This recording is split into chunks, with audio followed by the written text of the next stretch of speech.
Once again, we gather to listen and learn. Today, we are invited to reflect on the need to cultivate marital love day after day. Love does not grow on its own. It needs care, prayer, dialogue, and dedication. May this moment awaken in you the desire to renew your love daily. Study topic 2025-26. Love is much more than love. Text by Father Henri Caffarel. Chapter 6, Cultivating Married Love. Conjugal agape. To emphasize the originality of Christian brotherly love and to prevent it from being equated with any other form of love, the New Testament writers used a Greek word that was not commonly used, agape. We don't know how to translate it into French. The term amour, love, is too common. As for the term charité, charity, which is its true translation, it has been so trivialized and scorned since we invented charity sales and charity bazaars. So much so, in fact, that this most noble of words has become synonymous with vaguely pious condescension. Christ invites us to love all our brothers and sisters, but since it's impossible to love them all with the same concrete and effective love, the Lord wants us to be particularly attached to certain people so that with them we can go as far as possible in the practice of agape. And I think I hear Christ saying to married Christians, My commandment is for you to live it out in the closest, strongest, most intimate human relationship, marriage. Love one another as I have loved you. love in agape. Love one another as I have loved you. What are you going to do, husband and wife, to respond to this demand of Christ, to acquire and increase this love, this conjugal agape? Insofar as this love is of divine origin, as we have seen, you must first draw it from divine sources by meditating on the Word of God, by receiving the Eucharist, by praying, but I won't dwell on that today. Since this love is yours, since it is given to you, since you have it at your disposal, you have to exercise it. Otherwise, like any unused faculty, it will quickly wither away. But what does it mean to exercise conjugal agape? That's what we need to think about at length. Above all, don't imagine that to practice agape is to ignore the human elements of love. Look at Christ, for we must love as he did. He certainly loved people with agape, but how human that agape is. How often the gospel shows him affectionate with his apostles and the children of Palestine, moved with compassion in the presence of human distress, and his weeping before the tomb of Lazarus elicits from the Jews the exclamation, How he loved him. To love with agape, then, is not to renounce human ways of loving, but to let pass through all the words and manifestations of human love, the impulse of that love which we draw from the heart of God. So let's look at what conjugal love becomes under the impulse of agape. And to get to the heart of the matter, let's start with the fundamental laws of conjugal love: to know and to make known, to take charge and to let oneself be taken charge of, to give and to receive, getting to know each other. Love and knowledge go hand in hand. You have to know before you can love. But have you noticed that your love, in order to stay alive, requires a renewed knowledge of your partner? For my part, I've often observed that neglect and distraction of the gaze precede and lead to the decline of love, and that faithful attention, on the other hand, engenders fidelity of heart. Let's take a closer look. Marital love is a complex reality, a bundle of more or less interconnected, hierarchical impulses.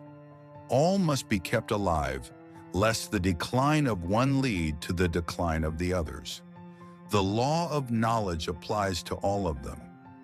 It's dangerous for a newlywed to lose sight of his wife's moral qualities, but it's no less dangerous to cease to marvel at the charm of her face or to become inattentive to her tenderness.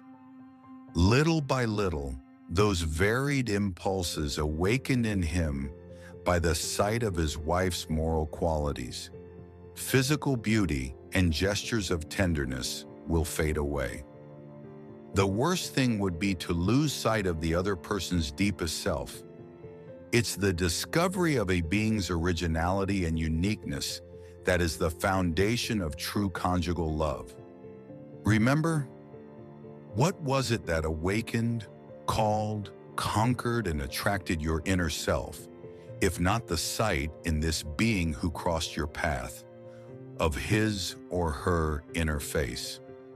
No doubt you'd already been alerted by his visible qualities, but they wouldn't have been enough to arouse a certain quality of love if you hadn't discovered in him a more mysterious beauty.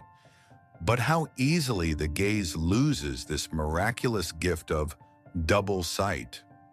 Above all, don't take it for granted, but keep launching and relaunching yourself into the discovery of the other person.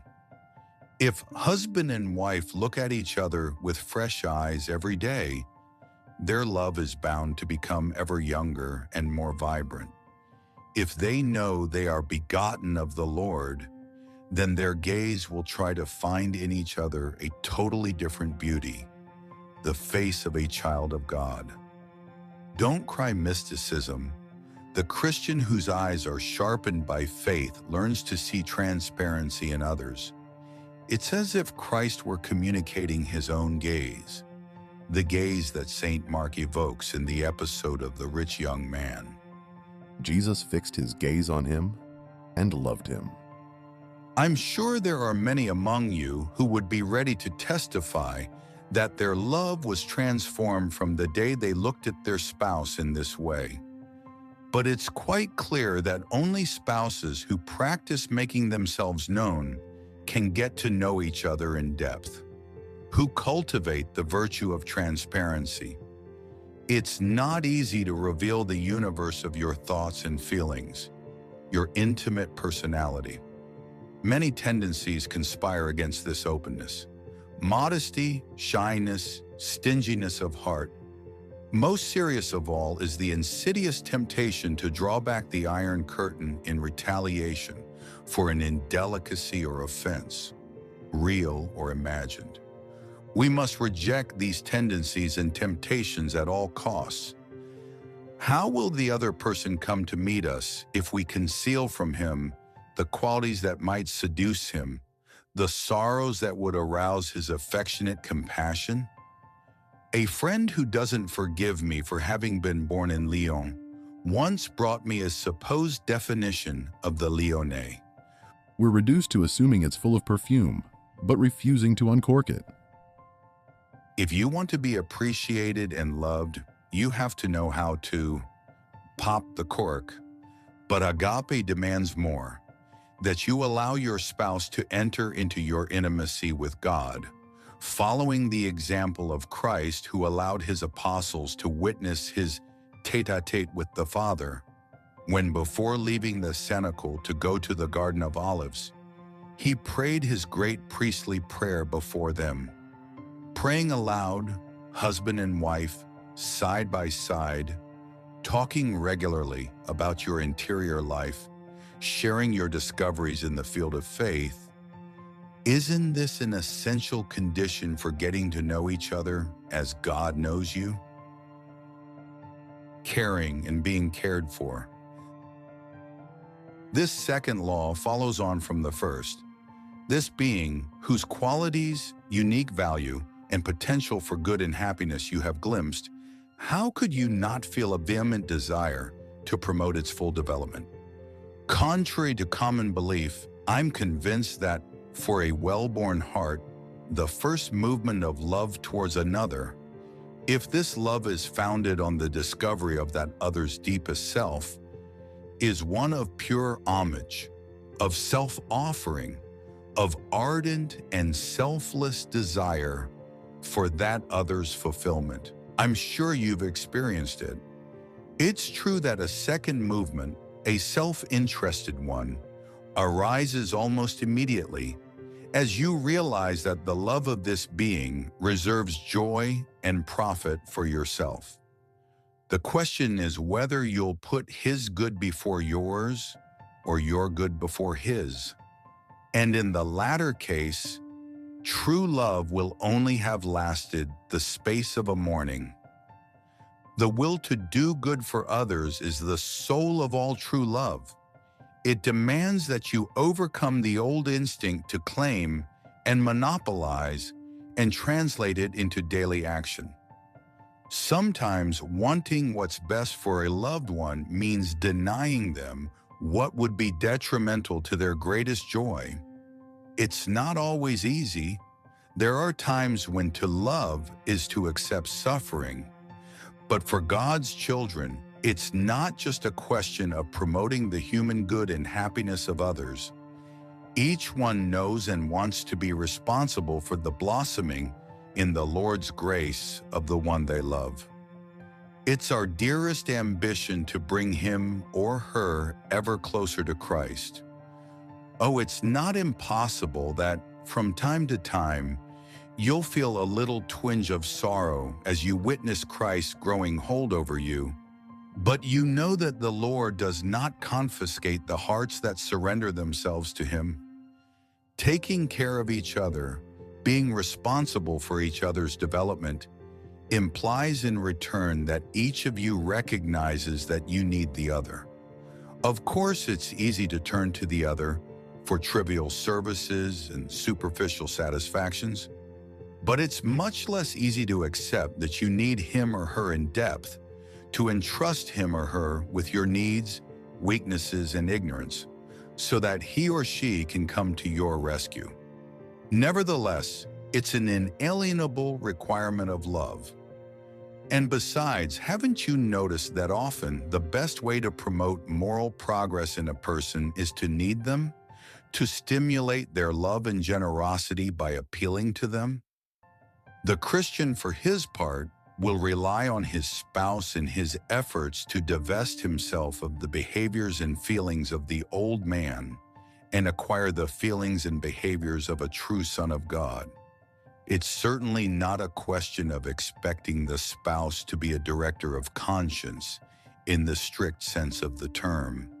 But if he doesn't have the powers of the priest, he does have others, and precisely to help his fellow traveler grow in charity. No doubt there are some among you who have been delighted to realize that the habit of humbly turning to the spiritual help of your spouse, of asking for help, support, and training, has ultimately been the best way to help him or her in their spiritual progress. For he felt that if he was not to disappoint the trust placed in him, he had to be ever more united with God. Why do so few couples achieve the pinnacle of conjugal agape, that is spiritual mutual aid? Do they doubt that the demands of the new commandment go so far? Summary. Father Henri Caffarel asks how we are to love one another with the love that Christ has for us, for we are called to such demanding love, and since it is impossible to love all our brothers and sisters like Christ, we must make efforts in our most immediate environment, starting with our spouse. To do this, he suggests we start from three fundamental aspects of married love: knowing the other and making oneself known, caring and letting oneself be cared for, giving and receiving. Knowing yourself. This is not just a question of superficial knowledge, although this is important: beauty, attractiveness, admiration, but of being attentive to the deepest self, Because the foundation of true married love is the discovery of a person in all that is original and unique about him or her. To achieve this, it is essential to constantly awaken our sensitivity to what we described in Chapter 1, awakening the loving gaze. To do this, we need to give the other person the opportunity to get to know us in our intimacy with God, just as Jesus let us see how he united with the Father in prayer.